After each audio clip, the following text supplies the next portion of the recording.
আজকের রেসিপিতে দেখাবো ডিম আলু একসাথে ভাজি করে।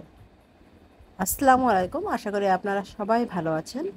চলুন আপনাদের দেখাই ডিম আর আলু একসাথে কিভাবে ভাজি করব।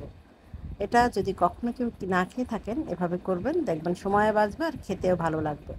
ডিমের সাথে একটা ছোট সাইজের আলু একদম কুচি করে নিয়েছি, পেঁয়াজ নিয়েছি একটা বড় সাইজের, সেটা কুচি করে নিয়েছি, কাঁচামরিচ 3-4টা কুচি করে নিয়েছি, ঝালটা আপনাদের পছন্দ অনুযায়ী দিবেন। আর ডিম নিয়েছি বড় সাইজের দুইটা ডিমের সাথে ছোট একটা আলু কুচি করে দিলে এটা কিন্তু ডিমটা সাইজেও বড় হয় আর তাছাড়া খেতেও ভালো লাগে। যারা আমার মতো আলু পছন্দ করেন আর ভাজিটাও খুব ভালো লাগে আপনাদের কাছে, তখন একসাথে দুইটা জিনিস করতে সময়টাও বেশি লেগে যায়।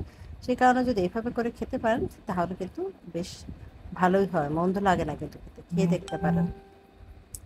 সামান্য লবণ দিয়ে খুব ভালো করে ডিমটাকে ফেটিয়ে মাখিয়ে নেব, সব উপকরণ একসাথে খুব ভালো করে মিশিয়ে নেওয়ার পর এটাকে আমি ভেজে নেব।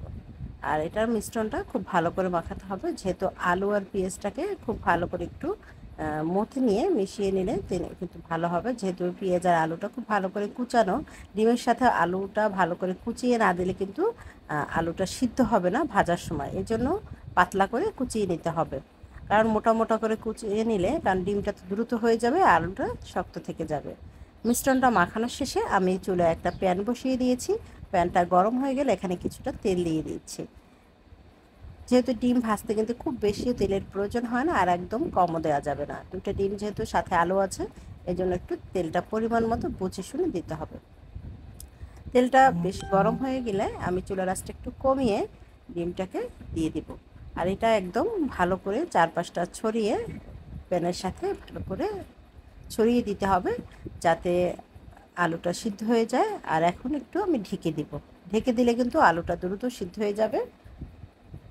এক পাশ হয়ে গেলে আমি এটাকে উল্টে দিব, তবে উল্টে দেওয়ার সময় একটু সাবধানে দিতে হবে, কারণ যেহেতু আলু দেওয়া আছে এই জন্য কিন্তু ভেঙে যাওয়ার চান্স থাকে। একটু ভাজাটা ভালো হলে ওপাশ থেকে তখন একটু ভালো করে উল্টে দিবেন। দেখুন এপিঠটা কিন্তু একদম ভাজা হয়ে গেছে। আমি ওপাশটা উল্টে দিয়ে আমি এটাকে কিন্তু আবার একটু ঢেকে দেব। এই ঢেকে দেওয়ার কারণে আলুটা কিন্তু দ্রুত সিদ্ধ হয়ে যাবে।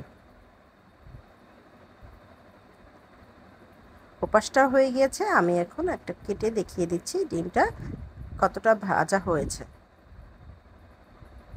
আপনারা চাইলে এভাবে করে ভেজে নিতে পারেন, সময় বাঁচবে আর খেতেও ভালো লাগবে। ডিম আলু একসাথে, ডিম আলু ভাজি। আশা করি আমার ভিডিওটি ভালো লেগেছে। ভালো লাগলে লাইক কমেন্ট শেয়ার করে সাথেই থাকবেন। আর নতুন নতুন ভিডিও দেখার জন্য আমার আইডিটা ফলো করে রাখবেন। আজকের মতো এই পর্যন্তই। ভালো থাকবেন সবাই। আল্লাহ হাফেজ।